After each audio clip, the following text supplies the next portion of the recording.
Salut à tous, bienvenue pour cette nouvelle vidéo. Eh bien, on va essayer de jouer un système de Londres, on en demande beaucoup. Vous savez que la deuxième vidéo avec Cavalier F6 est sortie, et puis au fur et à mesure, au fil de l'eau, comme d'habitude, eh bien, je vais commencer le répertoire d'ouverture pour les 1800, avec les variantes beaucoup plus précises.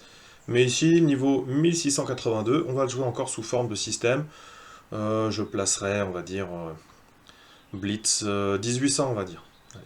Donc, Cavalier C6, c'est pas une bonne chose. Ici, le pion sa vie, c'est d'aller en C5 ici. Voilà. Alors, généralement, souvent, il va peut-être jouer fou avec l'idée de venir faire fouchette sur C2. Mais ici, dès qu'il fait le fou, je sors mon pion en C3, puis c'est terminé. Et puis, il va avoir un petit problème sur les cases blanches qui est extrêmement fréquent. Donc là, je pense qu'on va faire une partie école. S'il joue E6, eh bien, il va avoir un problème sur les cases blanches parce que le fou peut pas revenir. Et puis, bah, à ce moment-là, souvent, ils se rendent compte, ils se disent comment je fais pour sortir ce fou. Il y a le fianchetto qui est pas mal, même si le fou manquerait un petit peu d'espace, le fou de case blanche, voilà. Donc là, est ok. Mais à un moment donné, de toute façon, il va peut-être être obligé de le jouer quand même. Ok. Donc là, eh bien, on vient jouer tranquillement notre système. Surtout que cavalier attaquant l'autre cavalier, ça vient également jouer sur notre attaque sur case blanche. Alors là, renforcement du centre. Ça, on l'a de temps en temps. Hein. Après, ça part d'un bon sentiment. Hein. C'est peut-être une variante qui existe hein, pour lutter. Bon, en tous les cas, à chaque fois, j'ai un petit tempo que je gagne sur la dame ici en faisant fou G5. Donc ça me pose pas vraiment de soucis.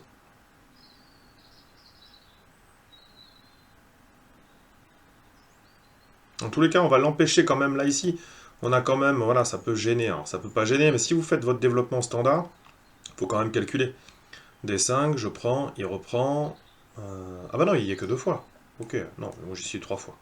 Donc on peut continuer avec notre système habituel. Donc là, bien sûr, on a du fou F5. Donc ici, fou D3, on va pas y aller, mais ça tombe bien. Parce que c'est pas ici qu'on va le mettre. On va le mettre sur B5. Donc là, regardez la vidéo avec le système de Londres face à D5. J'ai énormément parlé des attaques sur case blanche. Enfin, ouais, des attaques sur case blanche, on peut le dire. Donc allez regarder, comme il y a le sommaire, vous pouvez aller regarder attaque sur les cases blanches.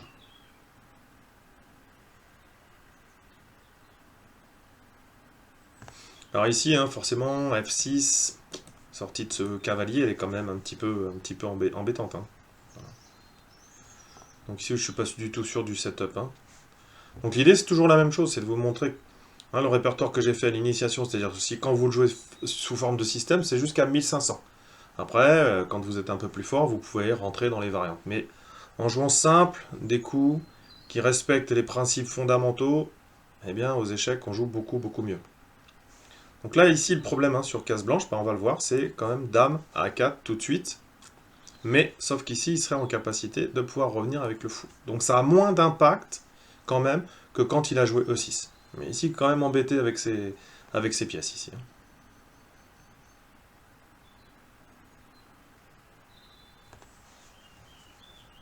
Alors pareil, de temps en temps, donc on a H3 qui est un coup utile, mais ici, il serait peut-être encore plus utile, parce que s'il sort le cavalier ici, on pourrait faire H3, G4, on l'avait vu dans une autre vidéo, hein, c'est souvent un plan qui est intéressant pour attaquer ici.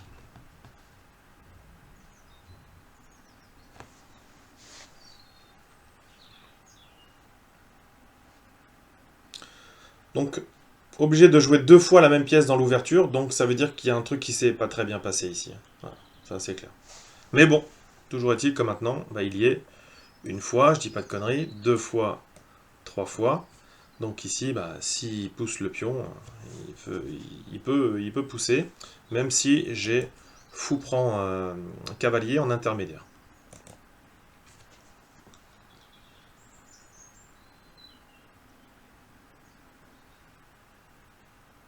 Mhm.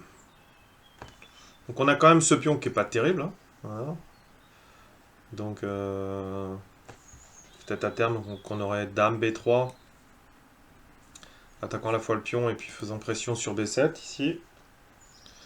Donc bon, j'aurais bien voulu attendre parce que petit roc, peut-être que c'était intéressant ici dans cette position.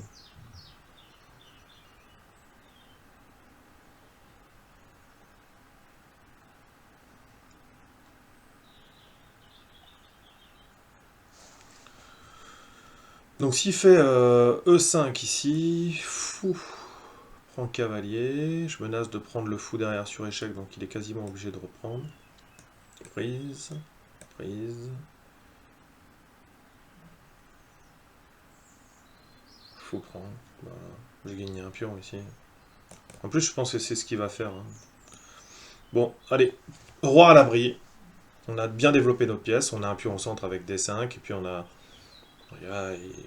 protège E5 par une petite idée, on va dire,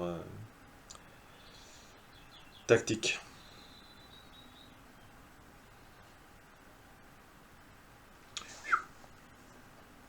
Ok. C'est vrai que j'ai donné un peu l'adresse du roi assez rapidement, mais c'est quand même un petit peu... Là, on a un affaiblissement sur la case G6. En fait, pareil, c'est intéressant aux échecs, c'est de chercher des cibles. Donc là, comment dire Dame C2, ça devient tout de suite intéressant.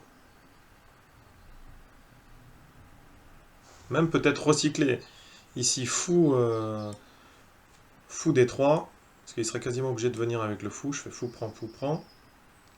Et ensuite, Dame C2 à ce moment-là.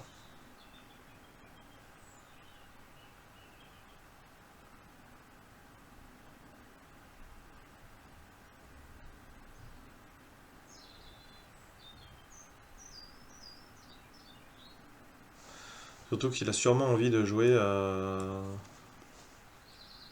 Puis on prend après, il pourrait plus le faire du coup. Donc ça défendrait. Et le problème, c'est que si je viens avec la dame, en C2, il va venir directement avec le fou. Après, je peux pousser ici. Pion, cavalier. Mais mon cavalier, il est un petit peu cloué. Donc on va revenir avec le fou. On va attaquer sur case blanche, en tous les cas, ici. Et si il vient avec roi F7, on fera dame C2 à ce moment-là. Donc là, ici, j'avais une justification hein, comment, c'est-à-dire, fou B5, ça a obligé à revenir à un moment donné. Donc ici, j'ai une cible bien précise. Moi, j'ai roqué, j'ai mis mon roi à l'abri. Donc maintenant, on n'est plus dans l'ouverture. Donc jouer deux fois la même pièce pour l'amener sur une pièce, sur une position supérieure, il n'y a aucun problème. Hein. Donc là, F5, on a une super... s'il joue F5, on a une super case en G5. Où on peut y mettre soit le fou, soit le cavalier. En plus, après, on va attaquer sur case blanche. Regardez un petit peu la position quand même. Hein. Alors c'est sûr qu'ici, il menaçait, faut pousser et de gagner le fou. Mais voilà, ici, s'il commence à venir avec le fou, on va rentrer dans des positions qui vont quand même être compliquées et qui nécessitent, à mon avis, qui justifient complètement le sacrifice de la pièce ici. Hein. Voilà, là je menace fourchette entre la dame et la tour, et puis dame F3 qui va faire un petit peu de dégâts par ici. Donc ça vaut largement, le fait qu'il soit déroqué, ça vaut largement et pour les deux pions pour la pièce ici. Hein. Alors qu'on peut ramener du matériel supplémentaire ici. Hein.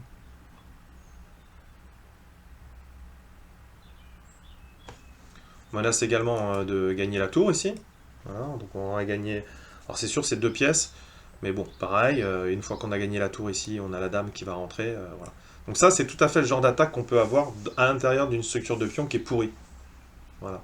Souvent on se pose la question du matériel, est-ce que ça vaut? Là j'ai déjà deux pions pour la pièce, le roi noir est déroqué, complètement un réseau de cases complètement affaibli sur le roc, donc ça c'est suffisant pour savoir si un sacrifice positionnel peut être bon ici. Hein. Alors plusieurs possibilités ici, j'ai bien envie d'aller chercher quand même la tour.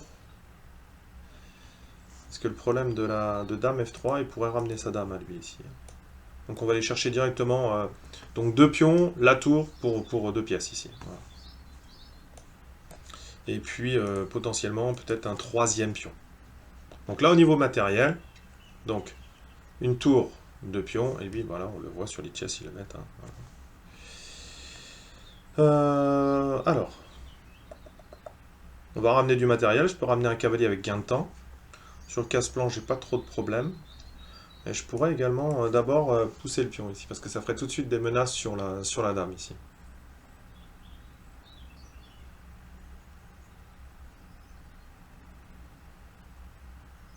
C'est l'idée comment on ramène du matériel, comment on ramène des pièces à l'attaque. Ça c'est typiquement. Hein. Donc cavalier, c'est tentant parce que ça fait la dame, mais après le cavalier va où? Ici, c'est bien contrôlé. Peut-être qu'on aurait quand même cavalier, mais... Ici, je vais jouer F4 avec l'idée de pousser, en fait, hein. Voilà, tout simplement. Voilà, à chaque fois, je dis tout simplement. Mais... Voilà, même ici, je pense que je pourrais peut-être laisser le fou. Parce que là, s'il prend le fou, j'attaque à la découverte, je gagne un pion supplémentaire, je gagne le fou. Voilà, donc ça fait une grosse attaque, mais je pense que le roi, quand même, est pas très très bien.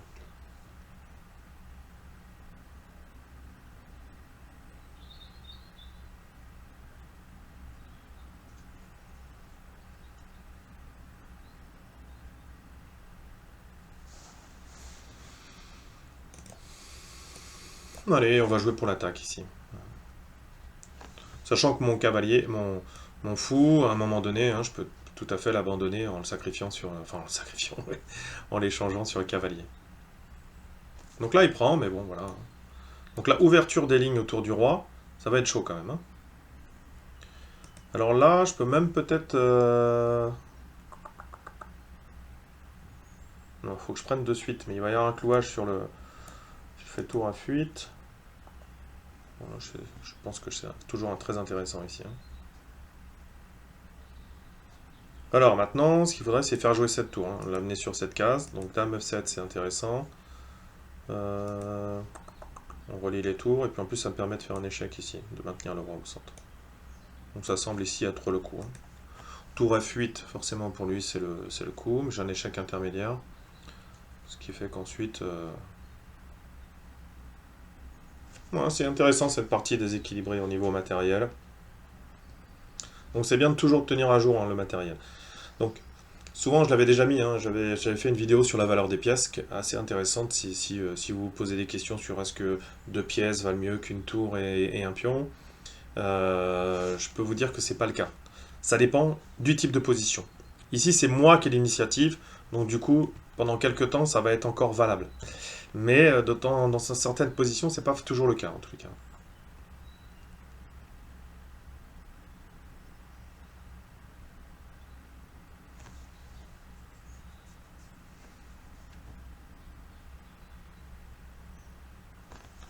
Je m'en fous un petit peu muselé pour entrer à l'attaque.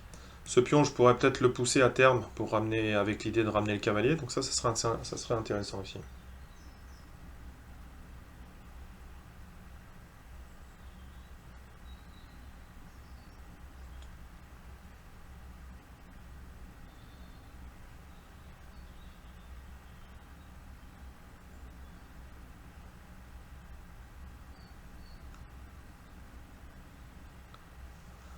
C'est vrai que bon, voilà, peut-être un petit trop proche pour moi. Peut-être que j'ai donné l'adresse du roi trop tôt. C'est possible. Mais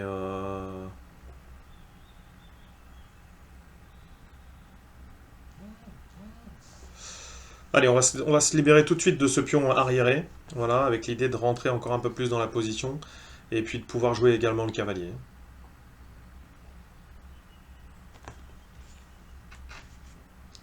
Ici, à partir du moment où j'ai toujours le coup dame H3 intermédiaire, j'ai pas à craindre les tours F8 ici.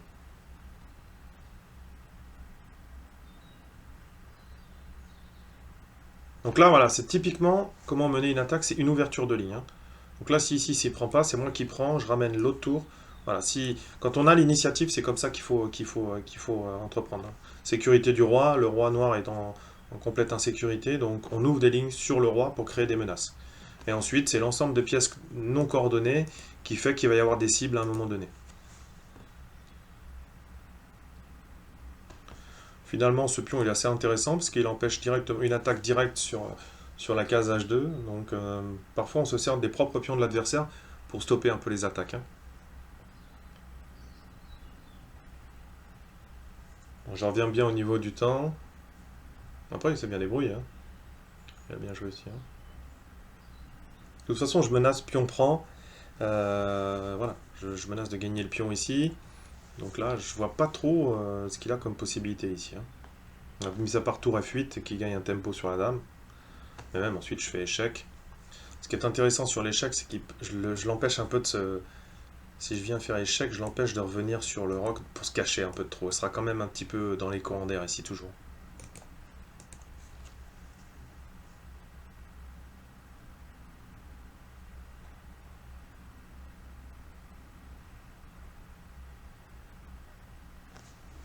Ouais, s'il ne se dépêche pas, la position va être vite compliquée. Le temps, j'ai entendu dire que parfois sur le blitz semi-rapide, jusqu'à une minute d'avance, c'était l'équivalent d'un pion, surtout pour les blitz. Faut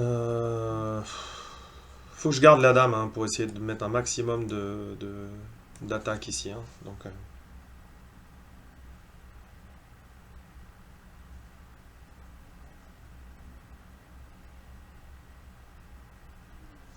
tour F8, je suis même pas sûr qu'il n'y a pas une combinaison ici à base de cavalier.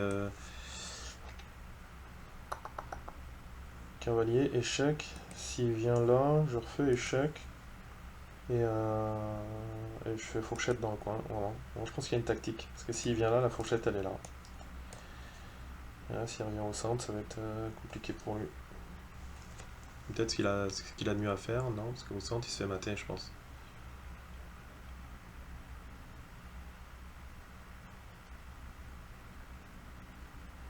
Alors, il peut mettre le cavalier en intermédiaire, mais le cavalier serait cloué. J'y crois moyen, cette histoire. Mais c'est peut-être le meilleur. C'est plutôt de venir directement ici. Échec. Cavalier.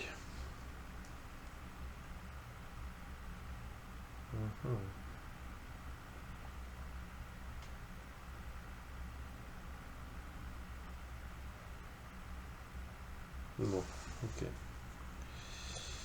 Il lâche, mais on regardera parce que il y avait peut-être de la défense, mais ce que je vous dis, il voit qu'il reste 10 secondes, c'est difficile pour lui. Hein. En plus, ici, je gratte un fou en plus. Alors, je fais attention parce que j'ai une souris qui est coquine. Là, pareil, ici, hein, pas d'échec sur case noire. Et ben, je ramène ma tour en E1. Voilà, après j'ai des possibilités directement d'attaque. Avec dame F7. Bon, il avait pas mal défendu quand même. Hein. Il avait pas mal défendu ici.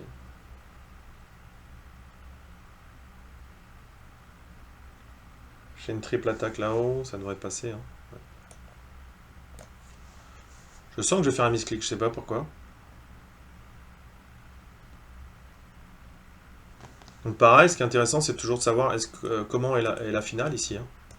Bon, bah, la finale, elle est gagnante pour les blancs, donc je peux faire une liquidation. Hein. Donc maintenant, on va faire un tout petit peu de calcul. Je peux gagner les deux cavaliers contre une tour déjà. Tour prend, cavalier prend, dame prend. S'il vient dans le coin, c'est mat. Donc il est obligé de revenir ici.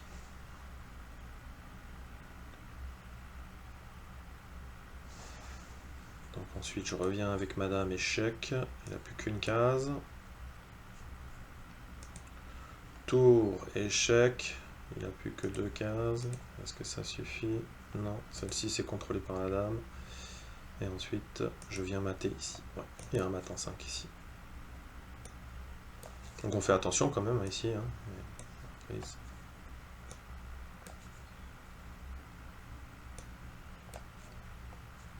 Il y a peut-être les pions qui doivent retarder en tous les cas. Échec. Donc il y a mat ici, il est obligé de mettre le pion.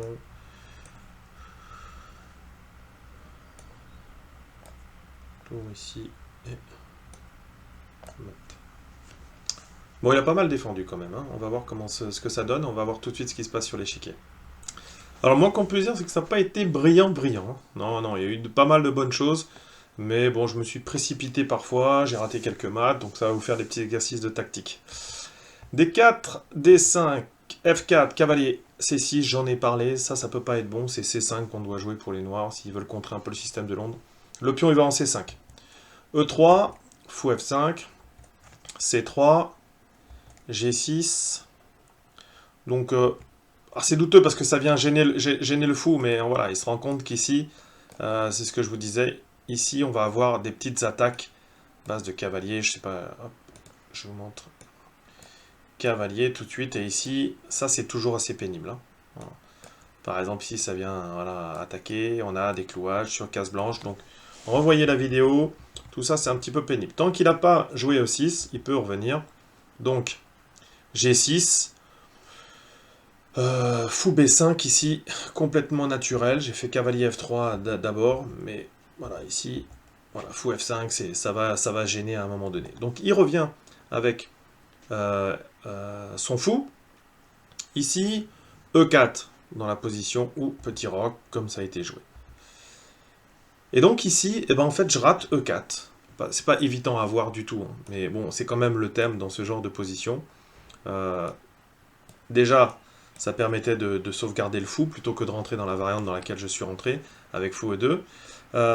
Mais ici, prise, et s'ils prennent le pion, bah, on va prendre un petit peu plus qu'eux à chaque fois. Voilà. Et ici, bah, si c'est B, prend C6, on va voir ce qui se passe sur fou prend. Prise. Et puis là, la position des noirs, c'est juste du gruyère ici. Donc il n'y a pas de problème matériel.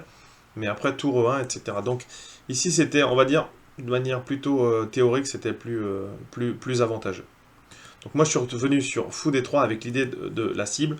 J'ai voulu vous montrer comment, dans vos parties, vous pouvez essayer de trouver des cibles et créer des problèmes.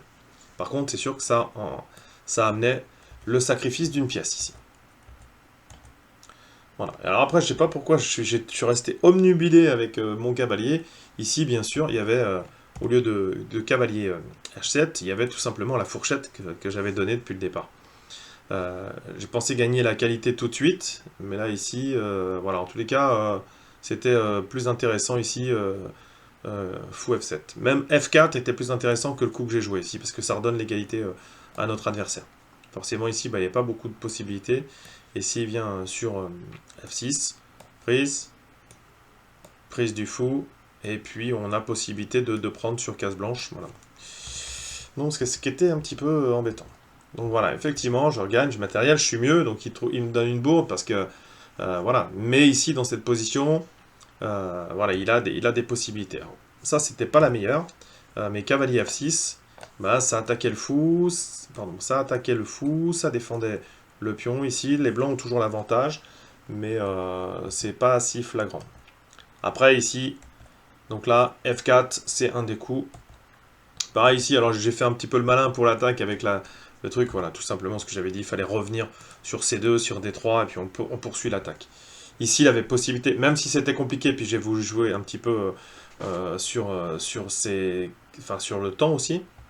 Ah non, plus que 19. En tous les cas, ici, c'est l'attaque. Voilà. Alors après, ici, il fallait qu'il joue plutôt cavalier F6. Donc moi, ce que j'avais prévu, c'était de revenir sur G6. Mais voilà, donc c'était peut-être... voilà, les noirs sont revenus, ils ont l'égalité ici. Et surtout qu'en plus, effectivement, comme le montre l'ordinateur, j'avais la case E3. Donc ici, bon, voilà, ça a payé, mais voilà, ici j'aurais dû être puni par le retour de mon adversaire.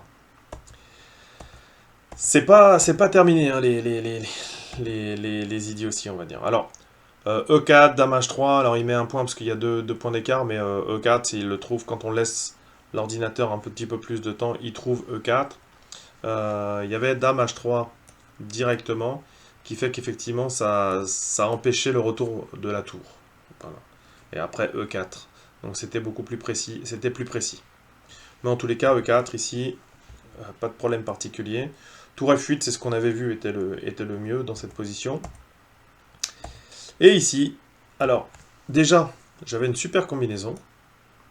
Dame prend, fou prend, et je récupère la dame non défendue ici avec les intérêts. Et puis, finalement, sur cavalier ici, il aurait dû aller en roi C8, hein, c'est ce qu'on avait vu.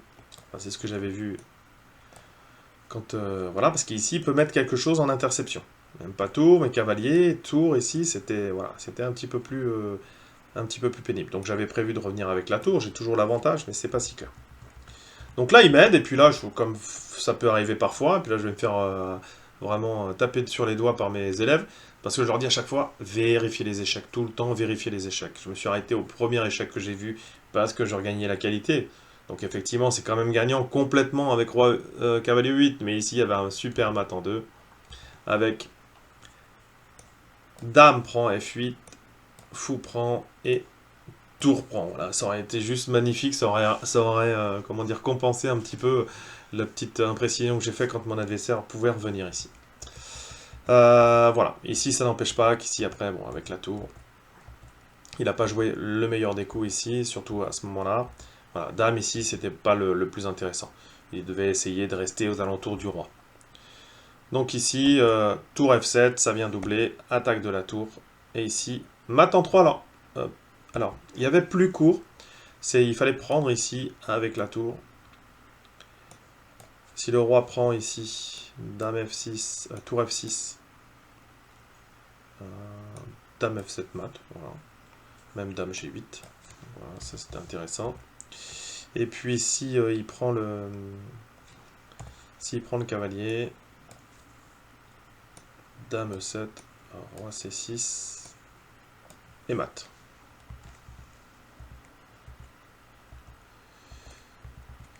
Donc ici j'ai pris plutôt d'ici, voilà. Et là il n'y a plus le mat parce qu'il n'y a pas la tour. Hein. Voilà, le revenait ici, à la différence de tout à l'heure. En tous les cas, pour le coup celui-là je l'ai vu. Et mat. Voilà, qui couronne la fin de partie. Enfin, voilà, ce qu'il y a à retenir, dès que cavalier C6 est joué, qu'il va y avoir E6, vous pouvez commencer à faire quelques petites actions sur les cases blanches. Ça, c'est important.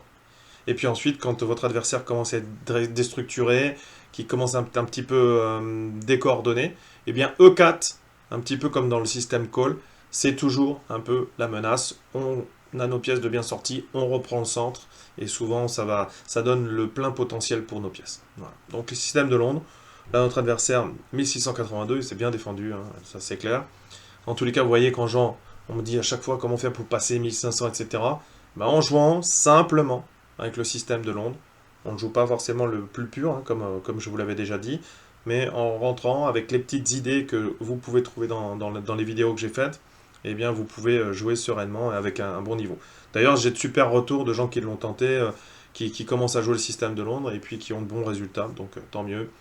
Donc voilà, n'hésitez pas à commenter toutes les vidéos, hein, ça m'aide au référencement en tous les cas. Facebook, Twitter, le Discord, n'hésitez pas à laisser vos commentaires, à me poser des questions, j'y réponds avec plaisir. En attendant, je vous dis travaillez bien et à bientôt. Ciao, ciao.